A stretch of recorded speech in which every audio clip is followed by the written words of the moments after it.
معزز علماء ملت اسلامیہ، نوجوان ساتھیوں، بزرگوں اور دوستوں، عزیز بچوں، السلام علیکم ورحمۃ اللہ وبرکاتہ۔ الحمد للہ رب العالمین، والصلاة والسلام على سید الانبیاء والمرسلین وعلى آلہ الطیبین الطاہرین واصحابہ الہادین المہدیین، اما بعد، فاعوذ باللہ بسم اللہ الرحمن الرحیم۔ اولئک کتب فی قلوبہم الایمان وَأَيَّدَهُمْ بِرُوحٍ مِّنْهُ۔ اللہ مولانا العظیم وصدق رسولہ النبی الامین المکین الکریم، ونحن علی ذلک لمن الشاہدین والشاکرین، والحمد للہ رب العالمین۔ کچھ کہنے اور سننے سے پیشتر آئیے ہم اور آپ مل جل کر انتہائی خلوص و محبت اور احترام و عقیدت کے ساتھ گنبد خضرا میں آرام فرمانے والے آقا و مولا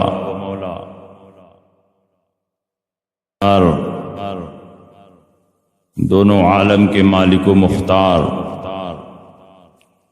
سید ابرار و اخیار جناب احمد مجتبی محمد مصطفیٰ صلی اللہ علیہ وسلم کی بارگاہ میں جھوم جھوم کر درود شریف کا نذرانہ پیش کریں اور پڑھیں، اللہم صلی علی سیدنا و شفیعنا و حبیبنا و مولانا محمد مبارک وسلم، صلاۃ و سلاما علیک یا رسول اللہ صلی اللہ تعالی علیہ وسلم۔ حضرات، قابل صد مبارکباد ہیں جماعت رضائے مصطفیٰ کے ارکان، معاونین، مخلصین، محبین اور یہاں کے تمام خوش عقیدہ مسلمان جن کی کوششوں سے آج کا یہ عظیم الشان پروگرام جو عرس رضوی کے نام سے منعقد ہو رہا ہے، واہ، پوری کامیابی کے ساتھ اپنی منزل کی طرف رواں دواں۔ موسم کی خرابی کے باوجود اعلی حضرت کے دیوان اس بات کی دلیل ہے کہ آج بھی ہمارے دلوں میں عشق مصطفیٰ چراغ جلانے والی شخصیت کا نام زندہ ہے۔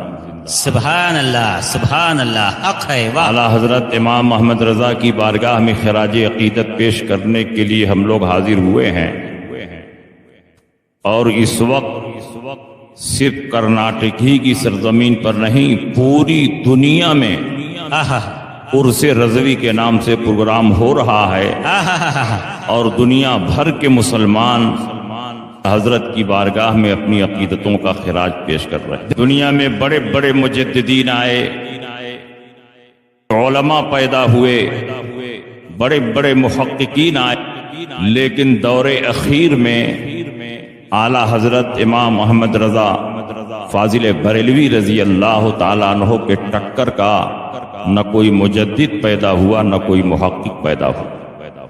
بلکہ میری تحقیق یہ ہے کہ 10ویں صدی ہجری کے بعد سے لے کر اب تک اعلیٰ حضرت کے ٹکر کا کوئی مجدد اور مصنف پیدا ہی نہیں ہوا۔ علامہ جلال الدین سیوطی رحمۃ اللہ علیہ 10ویں صدی ہجری کے مجدد ہیں، اور الگ الگ عنوانات پر انہوں نے 1000 سے زیادہ کتابیں لکھی۔ علامہ جلال الدین سیوطی کے بعد پوری دنیا میں پیدا ہونے والے علماء، محققین اور مجددین کی تصنیفات کو آپ دیکھیں تو اس نتیجے پر پہنچیں گے کہ علامہ جلال الدین سیوطی کے بعد کسی نے 1000 سے زیادہ کتابیں لکھی ہی نہیں۔ اگر کسی شخصیت نے لکھی ہے تو وہ بریلی کے تاجدار اعلیٰ حضرت امام محمد، اور اعلیٰ حضرت ایک ایک کتاب اتنی عظیم الشان دلائل و براہین سے پر علم و گوہر کے ایسے دریا بہتے ہوئے نظر آ رہے ہیں کہ اگر پورے ہندوستان کے بڑے بڑے علماء مل کر سال بھر محنت کریں تو اعلیٰ حضرت کی اس کتاب کی طرح ایک کتاب نہیں لکھ سکتے جس کو اعلیٰ حضرت چند گھنٹوں میں مکمل کر دیں۔ اور پوری دنیا کے محققین اگر مل کر تحقیق کریں تو اعلیٰ حضرت کی تحقیق سے 1 انچ آگے نہیں بڑھ سکتے جو چند منٹوں کی تحقیق کے بعد اعلیٰ حضرت نتیجہ سامنے رکھ دیتے۔ ایسا عظیم الشان عالم، ایسا بے مثال مفتی، ایسا بدل فقیہ، ایسا عظیم الشان مناظر، بے مثال مصنف دنیا کے کسی بھی گوشے میں نظر نہیں آتا۔ میں تو کہتا ہوں کہ اعلیٰ حضرت کا یہ علم کسبی نہیں ہے کہ آدمی اپنی محنت اور کوشش سے یہ علم حاصل کر لے، بلکہ اعلیٰ حضرت کا یہ علم وہبی ہے۔ اللہ نے اپنی بارگاہ سے خصوصی علم اعلیٰ حضرت امام محمد رضا کو فرمایا۔ آدمی اپنی کوشش اور محنت سے اتنا علم حاصل ہی نہیں کر سکتا جتنا علم اعلیٰ حضرت امام محمد رضا کو حاصل تھا۔ 100 سے زیادہ علوم و فنون میں اعلیٰ حضرت کو مہارت تامہ حاصل تھی۔ 1000 سے زیادہ کتابیں اعلیٰ حضرت مائی، اور بعض کتابیں تو ایسی ہیں پوری کتاب میں نقطے والا کوئی لفظ ہی نہیں استعمال کرتی، پوری کتاب غیر منقوط۔ یہ قدرت، یہ مہارت اپنی کوشش سے حاصل کر ہی نہیں سکتا۔ یہ کارنامہ وہی انجام دے سکتا ہے جس کی پشت پر رسول پاک کی ہمت پہراداری کر رہے ہیں۔ اسی لیے علماء حرمین طیبین نے جب اعلیٰ حضرت کی تصنیفات کو دیکھا تو بعض اوراق کو پڑھنے کے بعد ہی کہہ دیا، واللہ لو رآہ ابو حنیفۃ النعمان لأقرت عیناہ وَلَجَعَلَهُ مِن جُمْلَةِ الْأَصْحَابِ۔ خدا کی قسم یہ تحریریں اگر امام اعظم ابو حنیفہ دیکھتے تو ان کی آنکھیں ٹھنڈی ہو جاتی اور اس کے مصنف کو اپنے شاگردوں میں جگہ دیتے۔ امام اعظم ابو حنیفہ کے شاگردوں میں کوئی معمولی شاگرد تھے؟ سب علم و فضل کے پہاڑ تھے، سارے کے سارے۔ ایک طرف قاضی الشرق والغرب حضرت امام ابو یوسف ہیں، محرر مذہب حنفی حضرت امام محمد ابن حسن شیبانی ہیں، حضرت امام ظفر ہیں۔ یہ ایسے جلیل القدر مجدد ہیں اور ایسے جلیل القدر مجتہد ہیں کہ جس مسئلے پر قلم ان کے تمام گوشوں کو روشن کر اعلیٰ حضرت امام احمد رضا فاضل بریلوی رضی اللہ تعالی عنہ نے علم کی دنیا میں وہ کام کیا ہے۔ میدان میں اب میں جو سب سے اہم مسئلہ وہ یہ ہے کہ 2 روایتیں آپس میں ٹکراتی ہیں تو یہاں کس روایت پر عمل کیا جائے؟ 2 قول آپس میں ٹکرا رہا ہے تو اس قول پر فتویٰ دیا جائے کہ اس قول پر فتویٰ دیا جائے۔ کبھی کبھی ایک ہی مسئلے سے متعلق فقہا کے بہت سے اقوال سامنے آ جاتے ہیں، ایک ہی مسئلے سے متعلق رسول پاک کی کئی حدیثیں آتی ہیں اور ساری حدیثیں آپس میں ٹکرانے لگتی ہیں۔ یہی وہ مقام ہوتا ہے کہ جس کو رب کی بارگاہ سے خصوصی علم حاصل ہو، اپنے علم کی روشنی میں ایسا فیصلہ کرتا ہے کہ ہر حدیث اپنی اپنی جگہ پر منطبق ہو جائے۔ آئیے ایک مثال پیش کر دوں تاکہ آپ کو سمجھ میں آ جائے کہ نبی اکرم صلی اللہ علیہ وسلم کی بارگاہ میں اور انہوں نے پوچھا، یا رسول اللہ، روزے کی حالت میں اپنی بیوی سے مباشرت جائز ہے کہ ناجائز؟ مباشرت کا معنی ہے شوہر اپنے برہنہ جسم کو بیوی کے جسم سے ٹچ کرے مگر ہم بستری اور دخول نہ ہو۔ رسول پاک نے فرمایا جائز ہے، وہ چلا گیا۔ دوسرے صحابی آئے، انہوں نے پوچھا یا رسول اللہ روزے کی حالت میں اپنی بیوی سے مباشرت جائز ہے؟ تو رسول پاک نے فرمایا جائز نہیں۔ سوال ایک ہے، سوال کی پوزیشن ایک ہے، سوال کی نوعیت ایک ہے، لیکن رسول پاک کا جواب دو ہے۔ پہلے صحابہ کے سوال کے جواب میں نبی فرماتے ہیں مباشرت جائز نہیں، جائز ہے، اور دوسرے صحابی کے سوال کے جواب میں فرماتے ہیں مباشرت جائز نہیں۔ اس سے بڑا محقق بھی ہوگا تو یہ فیصلہ نہیں کر پائے گا کہ اس روایت کے مطابق فتویٰ دیا جائے، وہ اس روایت کے مطابق فتویٰ، اگر وہ فتویٰ دیتا ہے جائز ہے تو جو ناجائز والی روایت ہے اس کے خلاف ہو جائے گا، اگر وہ فتویٰ دیتا ہے ناجائز ہے تو جو جائز والی روایت ہے اس کے خلاف ہو جائے گا۔ اس مسئلے میں علماء حیران اور پریشان ہیں، لیکن جس مسئلے کو کوئی حل نہیں کر پاتا اس کو امام اعظم ابو حنیفہ حل کرتا۔ جب امام اعظم ابو حنیفہ کی بارگاہ میں یہ مسئلہ پہنچا کہ حدیث میں تو زبردست تعارض اور ٹکراؤ ہے، تو امام اعظم فرماتے ہیں کوئی ٹکراؤ نہیں، یہ تمہارے سمجھنے کا پھیر۔ نبی کی خدمت میں پہلے نمبر پر جو صحابی حاضر ہوئے وہ بوڑھے صحابی تھے، اور بوڑھوں میں قوت شوانیہ نہیں ہوتی ہے، تو نبی اکرم صلی اللہ علیہ وسلم نے ان کو مباشرت کی اجازت دی، اس لیے کہ ان سے جمع کا خطرہ نہیں تھا۔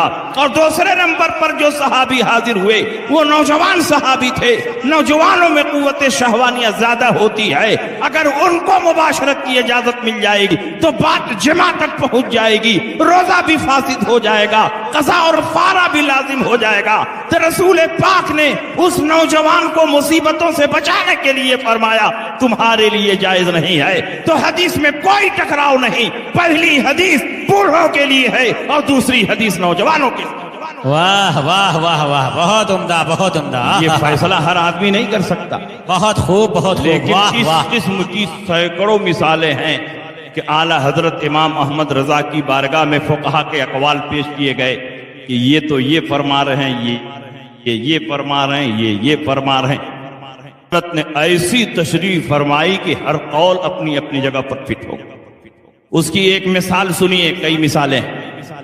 علامہ علاء الدین حسکفی نے در مختار میں ایک مسئلہ بیان کیا کہ تھوک سے پاک، مگر اللہ کے نام کو تھوک سے مٹانا ناجائز، اور اسی کے نیچے یہ حدیث نقل فرمائی القرآن احب الی اللہ من السماوات والارض ومن فیہن، قرآن اللہ کے نزدیک زمین و آسمان اور جو کچھ زمین و آسمان میں ہے سب سے زیادہ محبوب ہے۔ اس حدیث کو نقل کرنے کے بعد علامہ علاء الدین نے یہ مسئلہ مستنبط فرمایا کہ جب تھوک سے اللہ کے نام نہیں مٹایا جا سکتا تو قرآنی آیات کو بھی تھوک سے مٹانا جائز نہیں۔ انہوں نے یہ حدیث تو نقل فرما دی، لیکن اس حدیث کی روشنی میں زبردست اختلاف پیدا ہوا، کیونکہ حدیث یہ ہے کہ قرآن اللہ کے نزدیک زمین و آسمان اور جو کچھ زمین و آسمان میں ہے سب سے زیادہ محبوب ہے، تو قرآن افضل ہے کہ رسول اللہ افضل؟ یہ مسئلہ پیدا ہوا۔ حضرت علامہ شامی رحمت اللہ علیہ نے جب اس مسئلے پر قلم اٹھایا اور اس کا حاشیہ تحریر فرمایا تو آپ لکھتے ہیں کہ حدیث سے تو بظاہر یہی پتہ چلتا ہے کہ قرآن افضل ہے، مگر یہ مسئلہ اختلافی ہے، الاحوط الوقف، احتیاط اس میں سکوت اختیار کرو۔ میں نہ یہ کہوں گا کہ قرآن افضل، نہ یہ کہوں گا کہ رسول اللہ افضل، کیونکہ ایک طرف قرآن کی عظمت ہے تو دوسری طرف رسول اللہ کی فضیلت ہے۔ میرا علم کام نہیں کہ میں یہ کہہ سکوں کہ قرآن افضل ہے یا یہ فیصلہ کر دوں کہ رسول اللہ افضل ہیں۔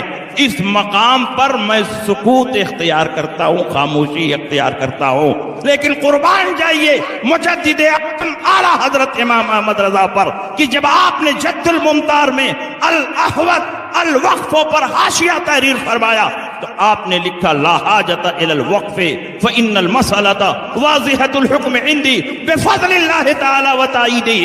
اس بندے کو چپ رہنے کی کوئی ضرورت نہیں، اللہ کے فضل و کرم سے یہ مسئلہ میرے اوپر بالکل روشن ہے. اگر قرآن سے مراد مصحف لیا جائے جو کاغذ اور روشنائی کا مجموعہ ہے تو مصحف مخلوق ہے اور رسول پاک تمام مخلوقات میں سب سے افضل ہیں تو اس مصحف سے بھی افضل ہیں. اور اگر قرآن سے مراد کلام الہی لیا جائے تو کلام الہی اللہ کی صفت ہے، باقی ہر صفت قدیم ہے اور نبی مخلوق اور کوئی بھی مخلوق اور کوئی بھی حادث صفت قدیمہ کے برابر بھی نہیں ہو سکتا تو اس سے افضل کیسے ہو سکتا ہے؟ اس لحاظ سے قرآن افضل ہے اور رسول پاک مفضول ہے. اور فقہا کے کلام میں کوئی تعارض نہیں. جنہوں نے یہ کہا کہ رسول اللہ افضل ہیں ان کی مراد مصحف ہے، اور جنہوں نے یہ کہا کہ قرآن افضل ہے میں الہی. واہ واہ واہ، بہت عمدہ. کی مثالیں ہم بیان کریں تو سینکڑوں مثالیں ہیں کہ اعلیٰ حضرت امام احمد رضا نے تحقیق کا دریا بہایا. تیمم کے موضوع پر قلم اٹھایا تو زمین کی جنس کی اتنی قسمیں گنا دی کہ پرانے فقہا نے اپنے زمانے میں اتنی قسمیں نہیں گنائی. پانی کی تحقیق کی تو پانی کی اتنی قسمیں شمار کر دی کہ کسی کتاب میں اتنی قسمیں نہیں گنی. حیض کے رنگ پہ قلم اٹھایا تو اتنی قسمیں لکھ دی کہ کسی کتاب میں اس کا تذکرہ نہیں. یہ صرف علم لدنی کا کمال ہے. آدمی اپنی محنت سے یہ تحقیق پیش ہی نہیں کر سکتا. اسی لیے اعلیٰ حضرت امام احمد رضا فرماتے ہیں کہ جب میں کسی مسئلے پر تحقیق کرتا ہوں تو غوث پاک کی رہنمائی مجھے حاصل ہوتی. نعرہ تکبیر، نعرہ رسالت، فیضان غوث اعظم، عرس اعلی حضرت، مناظر اہل سنت، فیضان حسین شاہ ولی، فیضان علاء الدین شاہ قادری، نعرہ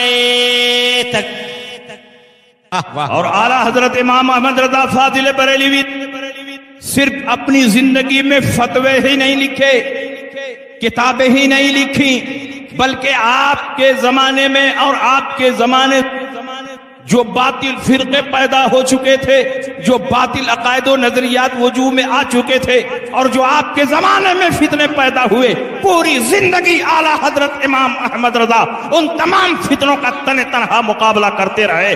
میں آپ سے پوچھنا چاہتا ہوں کہ اعلیٰ حضرت امام احمد رضا کے زمانے میں خانقاہوں کی کمی نہیں تھی، پیروں کی کمی نہیں تھی، علماء کی نہیں تھی، مشائخ کی کمی نہیں تھی، لیکن جب علم پر حملہ کیا گیا تو اس کا جواب امام احمد رضا دے رہے ہیں. جب 12ویں کی شرعی حیثیت کو چیلنج کیا گیا تو اس کا جواب امام احمد رضا دے رہے ہیں. نبی کے اختیارات پر حملہ کیا گیا اس کا جواب امام احمد رضا دے رہے ہیں. میں آپ سے پوچھنا چاہتا ہوں کہ اس دور میں مسلمانوں کے دین و ایمان کی حفاظت کے لیے کس خانقاہ سے کون سی شخصیت باہر نکل کر بریلی کے امام اعلیٰ حضرت امام احمد رضا ہے جنہوں نے ان تمام فتنوں کا مقابلہ کیا. اس لیے آج اگر نعرہ لگے گا تو مسلک اعلیٰ حضرت کا نعرہ لگے گا. بے شک بے شک. لوگ کہتے ہیں کہ جب دیکھو تب اعلیٰ حضرت کا نام لیتے ہیں. اعلیٰ حضرت کا نام نہیں لیں گے تو تمہارے باپ کا نام لیں گے. تمہارے باپ نے کیا کام کیا ہے؟ جب وہابیت کا سیلاب آگے بڑھ رہا تھا تو تنہا امام احمد رضا زبان و قلم کے ذریعے سکندری بن کر تمام فتنوں کا مقابلہ کر رہے. بے شک. واہ. آج جب حق بولنے کی بات آتی ہے تو بہت سارے علماء دائیں بائیں ہو جاتے ہیں، لیکن اعلیٰ حضرت امام احمد رضا پوری زندگی جھگڑتے رہے، مگر اپنی ذات کے لیے نہیں، زمین و جائیداد کے لیے نہیں. پوری زندگی امام احمد رضا ناموس رسالت کی حفاظت کے لیے اور عظمت مصطفیٰ کے تحفظ کے لیے زبان و قلم کے ذریعے باطل فرقوں کا مقابلہ کرتے رہے. بے شک بے شک. حق ہے. اسی لیے رسول پاک نے اتنا نوازا اتنا نوازا کہ ادھر بریلی میں امام احمد رضا کی روح نکل رہی ہے اور ادھر رسول پاک ان کے روح کا استقبال فرماتے. واہ واہ واہ سبحان اللہ سبحان اندازہ اللہ. لگاؤ امام احمد رضا کا. واہ واہ بہت عمدہ. جو عالم ربانی ایک فتنے کا رد فرما دے اس کی مقبولیت بڑھ جاتی ہے. حیدرآباد میں ایک ہے مکہ مسجد، نام سنا ہے کہ نہیں؟ مکہ. اعلی حضرت کے دور میں مکہ مسجد کے خطیب و امام تھے پیر سید محمد بغدادی قادری خالدی رفاعی حیدرآبادی ثم مدنی. یہ روایت کہاں لکھی ہے؟ مقامات خیرتی نے منصفانہ جائزہ میں اس کا کوٹ بھی کیا، اس کا حوالہ بھی پیش کیا. اسی دور میں مولوی اشرف علی تھانوی نے حفظ الایمان لکھی تھی. 7 اور صفحہ 8 پر اس نے نبی کے علم کو چوپایوں اور پاگلوں سے تشبیہ دی. پورے ہندوستان میں آگ لگ گئی اور ہر طرف سے حفظ الایمان کا رد چھپنے لگا. جب پیر سید محمد دادی مکہ مسجد سے نماز پڑھا کر سیڑھیاں اتر رہے تھے تو ایک آدمی حفظ الایمان لے کر پہنچا. کہا حضرت یہ عبارت دیکھیے، اور عبارت کو پڑھا، جلال طاری ہوا. سارے نماز لایا، مسجد میں آئے اور ممبر پر بیٹھ کر حفظ الایمان کا رد بلیغ فرمایا.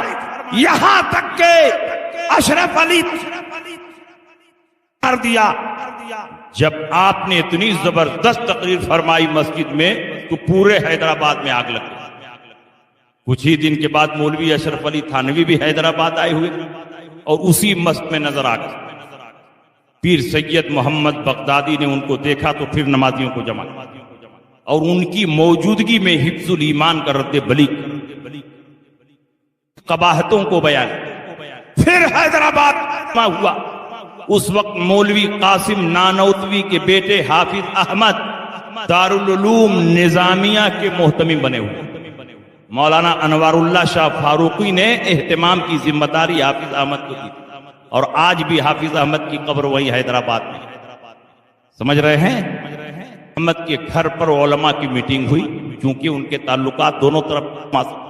اپنے مکان پر بلایا، سارے علماء اکٹھا ہوئے. مولوی اشرف علی تھانوی بھی موجود تھے.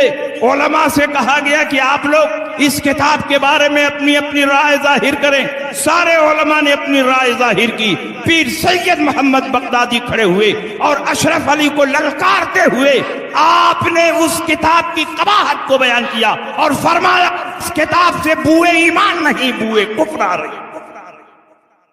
جب رات کو گھر گئے بستر پر سوتے ہیں تو نصیبہ بیدار ہو.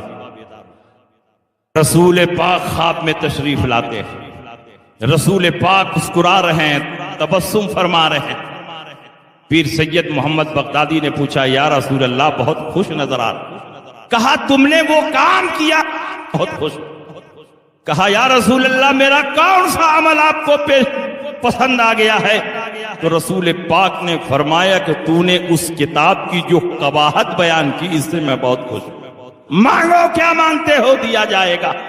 میری بارگاہ میں اپنی التجا پیش کرو، تمہاری التجا قبول کی جائے گی. پیر سید محمد بغدادی نے کہا یا رسول اللہ میری صرف 2 ہی التجا ہے. جو زندگی بچی ہے وہ مدینہ منورہ میں بسر ہو جائے اور جب میں مروں تو جنت البقیع میں دفن. واہ واہ واہ واہ. رسول پاک نے فرمایا تمہاری دونوں التجا قبول کی گئی. سبحان اللہ. چند سبحان دنوں اللہ. کے بعد ایسے حالات بنے کہ آپ مدینہ منورہ پہنچ گئے. 8 سال تک مدینہ منورہ میں رہے اور جب وصال ہوا تو آپ جنت البقیع میں دفن ہو گئے.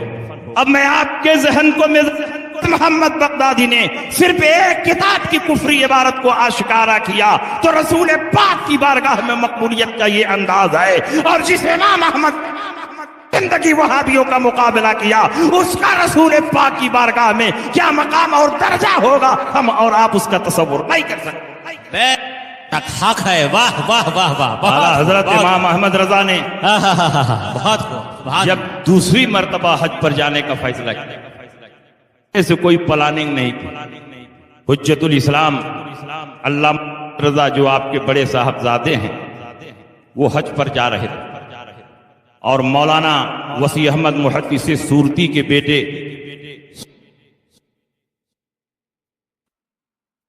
حضرت احمد حج پر تشریف لے گئے. اچانک ادھر اعلیٰ حضرت کی بے چینی بڑھنے لگی، مدینہ منورہ کی یاد تڑپانے لگی، گنبد خضرا کی کشش اپنی طرف آپ کو کھینچنے لگی۔ ادھر حجت الاسلام بمبئی پہنچے اور ادھر اعلیٰ حضرت امام احمد رضا جانے کے لیے بے چین۔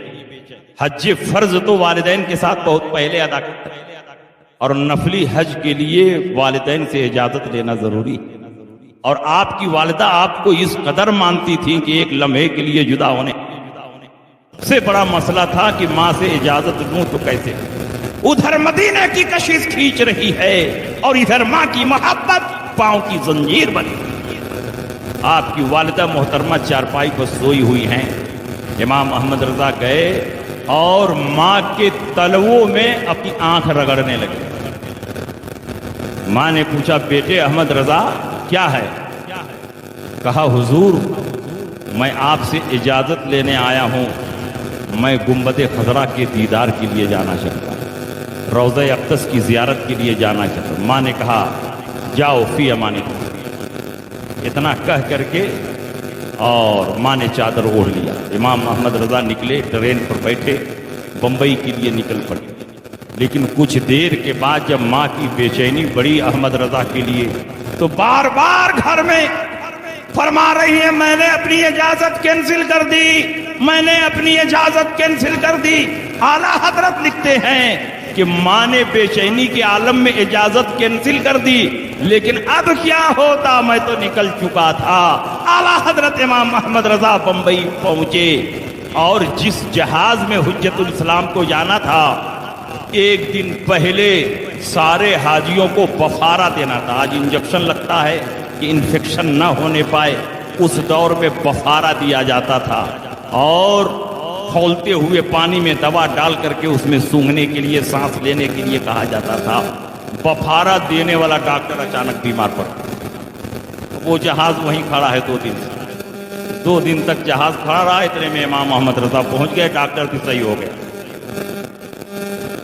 ڈاکٹر بفارہ دینے آیا، سارے حاجیوں کو بفارہ دیا اور اعلیٰ حضرت کو بھی بفارہ دیا، لیکن اس جہاز میں کوئی سیٹ خالی نہیں، سارے ٹکٹ بک ہو گئے۔ اب اعلیٰ حضرت پریشان ہیں کہ سب کچھ تو ہو گیا ہے لیکن جاؤں تو کیسے جاؤں؟ حجت الاسلام مولانا حامد رضا اس جہاز میں جا رہے ہیں اور مجھ کو اس کے بعد والے جہاز میں جانا پڑے گا، تو بغیر بیٹے کے جانا ہمارے لیے بہت مشکلات کی بات ہے۔ کاش اسی جہاز میں مجھے بھی جگہ مل جاتی تو میں بھی اپنے بیٹے کے ساتھ ہی میں رہتا۔ کچھ ہی دیر کے بعد ایک بوڑھے میاں آئے، کہا ہمارے گھر کچھ پریشانی ہو گئی ہے، میں اس جہاز سے نہیں جانا چاہتا ہوں، میں 2 دن کے بعد جانا چاہتا ہوں، کیا آپ لوگوں میں سے کوئی ہے جو میرا ٹکٹ لے لے اور میرے سیٹ پر چلا جائے؟ اعلیٰ حضرت امام احمد رضا فرماتے ہیں یہ بھی رسول پاک کا کرم ہی ہے کہ وہ جہاز 2 دن تک ساحل سمندر پر رکا رہا اور ڈاکٹر بھی بیمار ہو گیا اور سیٹ کی جو کمی تھی وہ بھی رسول پاک کی مہربانی سے پوری ہو گئی۔ اعلیٰ حضرت اسی جہاز میں بیٹھ کر اپنے بیٹے کے ساتھ مکہ مکرمہ پہنچے۔ جہاز جدہ پہنچا اور جدہ سے اونٹوں پر بیٹھ کر مکہ مکرمہ پہنچا۔ یہ بھی اللہ کی مشیت ہے۔ امام احمد رضا سے ایک بڑا کام لینا تھا۔ مولوی خلیل احمد امبیٹوی پہلے ہی سے مکہ میں براجمان اور اس وقت حرمین طیبین پر ہم سنیوں کی حکومت قائم تھی، خلافت عثمانیہ قائم تھی، جو سب کے سب سنی تھے، صحیح العقیدہ تھے، حنفی تھے، رسول پاک کے سچے عاشق۔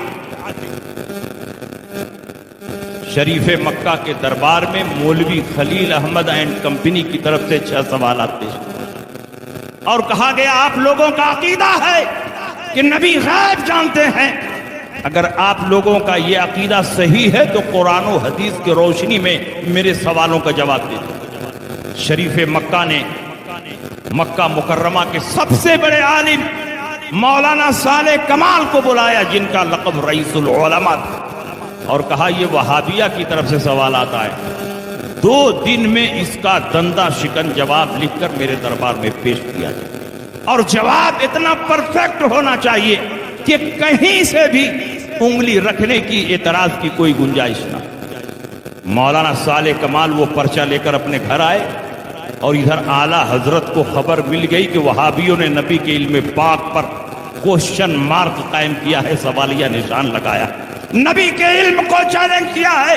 وہ احمد رضا جو بریلی میں بیٹھ کر ناموس رسالت کی حفاظت کر رہا تھا، وہ مکہ میں کیسے خاموش رہ سکتا ہے؟ اس کی زبان کیسے چپ رہ سکتی ہے؟ اس کا قلم کیسے چپ رہ سکتا ہے؟ واہ! اعلیٰ حضرت امام احمد رضا بھاگتے ہوئے مولانا صالح کمال کے گھر گئے۔ بڑے بڑے علماء مکہ وہاں موجود تھے، میلاد کی محفل چل رہی تھی۔ جب اعلیٰ حضرت پہنچے تو علماء مکہ نے اعلیٰ حضرت کا استقبال کیا۔ مولانا صالح کمال نے فرمایا جب آپ آ ہی گئے ہیں تو کچھ دیر تقریر فرما دیں تاکہ یہ محفل اپنے اختتام کو پہنچے۔ اعلیٰ حضرت امام احمد رضا کھڑے ہوئے اور عربی زبان میں کتاب و سنت کی روشنی میں علم غیب مصطفیٰ پر مسلسل 2 گھنٹہ تقریر فرماتے رہے اور علماء مکہ آپ کی تقریر پر جھومتے رہے۔ واہ واہ واہ واہ، مولانا صالح کمال جھوم رہے ہیں، جھوم رہے ہیں۔ سبحان اللہ۔ دل میں سوچا کہ جو کتاب لکھنا تھا وہ ساری بات ان کی تقریر میں۔ سبحان اللہ سبحان اللہ، واہ الماری واہ واہ۔ کھولی، پرچہ نکالا، کہا حضور شریف مکہ کے دربار میں وہابیوں نے یہ سوال بھیجا اور 2 دن کے اندر اس کا جواب چاہیے۔ سارا جواب تو آپ کی تقریر میں موجود ہے، اس لیے آپ اسی تقریر کو تحریری طور پر جمع فرما دیجئے، کتاب تیار ہو جائے گا۔ واہ واہ۔ اعلیٰ حضرت نے فرمایا کہ جب علم غیب مصطفیٰ پر احمد رضا کا قلم چلے گا تو پوری تحقیق اور تفصیل کے ساتھ لکھا جائے گا۔ انہوں نے کہا حضور اتنا ٹائم نہیں ہے، 2 ہی دن کا موقع ہے، آپ نے جو تقریر فرمائی ہے اسی تقریر کو حیطۂ تحریر میں جمع کر دیں، سارا کام ہو جائے گا۔ اعلیٰ حضرت نے فرمایا گھبرانے کی بات نہیں، 2 دن تو بہت ہیں۔ احمد رضا چند گھنٹوں میں علم غیب مصطفیٰ پر ایک ایسی شاہکار کتاب لکھ دے گا کہ صبح قیامت تک وہاں بھی اس کا جواب نہیں دے پائے۔ ہائے ہائے ہائے ہائے، واہ واہ واہ۔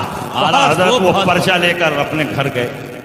اب اعلیٰ حضرت ہم لوگوں کی طرح کوئی ٹٹپجیا مولوی تو تھے نہیں، مرجع علماء، مرجع تقوی، مرجع فتویٰ، جب دیکھو علماء اور محدثین کی بھیڑ لگی ہوئی، کوئی حدیث کی اجازت، کوئی فقہ کی اجازت، کوئی مسائل کی تحقیق، کوئی دعا کرانے کے لیے، کوئی تعویذ لینے کے لیے۔ کب اعلیٰ حضرت کو فرصت ملے کہ اعلیٰ حضرت کتاب لکھیں؟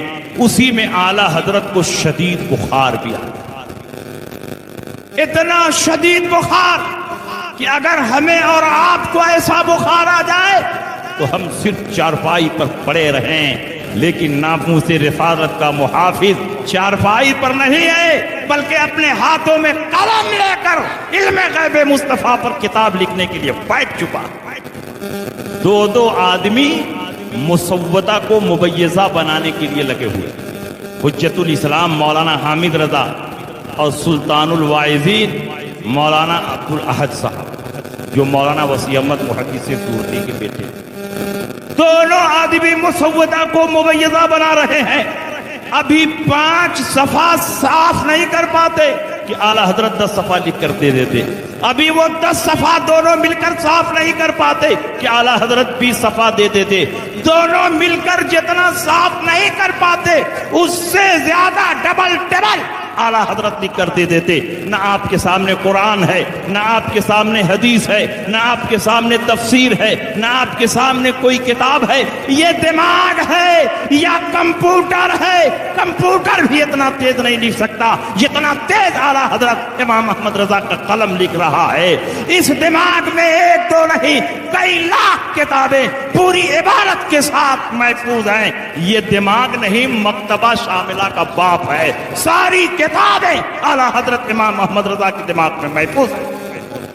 واہ واہ واہ، مجموعی طور پر صرف 8.5 گھنٹے علم غیب مصطفیٰ پر الدولت المکیہ بالمادۃ الغیبیہ کے نام سے بغیر کسی کتاب کو دیکھے ہوئے صرف خدا داد ذہانت پر اعتماد اور بھروسہ کر کے اعلیٰ حضرت امام احمد رضا نے ایک ایسی عظیم الشان کتاب لکھی کہ جب شریف مکہ کے دربار میں یہ کتاب پڑھی جا رہی تھی